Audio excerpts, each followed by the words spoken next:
त्यानंतर घरी स्वस्त बसण्याचं काही कारण नाही। महाराष्ट्र अडचणीत आहे, या महाराष्ट्राला या अडचणीतनं बाहेर काढायचं आहे आणि म्हणून महाविकास आघाडीचे सारे पक्ष यांनी आता बाहेर पडलं पाहिजे आणि काँग्रेस पक्ष हा याच्यामध्ये पुढे राहील याबद्दल मी तुम्हाला आश्वस्त करू इच्छितो। कुठलीही शंका कोणीही उपस्थित करण्याचं काही कारण नाही। आम्ही सगळे जीवाचं रान करू आणि विनायकराव पाटील तुमच्या पाठीशी खंबीरपणे आम्ही उभे आहोत। शिवसेना तुमच्या पाठीशी खंबीरपणे उभी आहे आणि म्हणून बालाजी रेड्डी तुम्ही तुमचे सगळे सहकारी सुषमाताई आलेले आहेत, काय कान मंत्र द्यायचा आहे तो आता जाताना त्या देतील।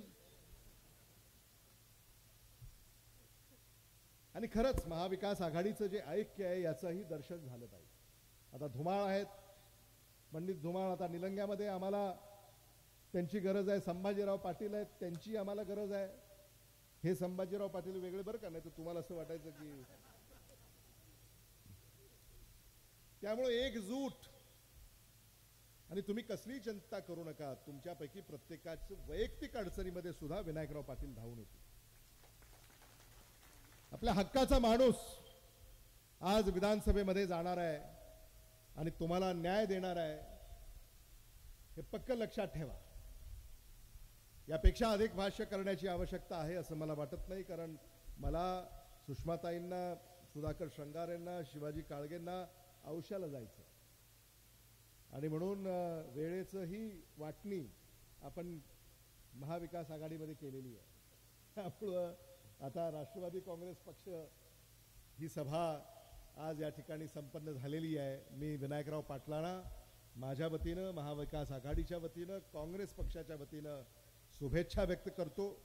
आपण या विधानसभेमध्ये बहुमतानं निवडून याल याबद्दल कोणाच्याही मनामध्ये शंका नाही।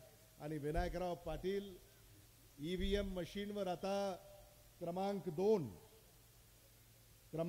आहे विनायकराव पाटलांचा, त्यामुळे ईव्हीएम मशीनवर विनायकराव पाटील यांच्या नावासमोर जाधव पाटील विनायक किशनराव या नावापुढं तुतारी वाजवणारा माणूस हे चिन्ह, या चिन्हासमोरचं बटन दाबून आपण विनायकराव पाटलांना प्रचंड मताने निवडून द्यावं ही विनंती मी आपल्याला या निमित्तानं करू इच्छितो।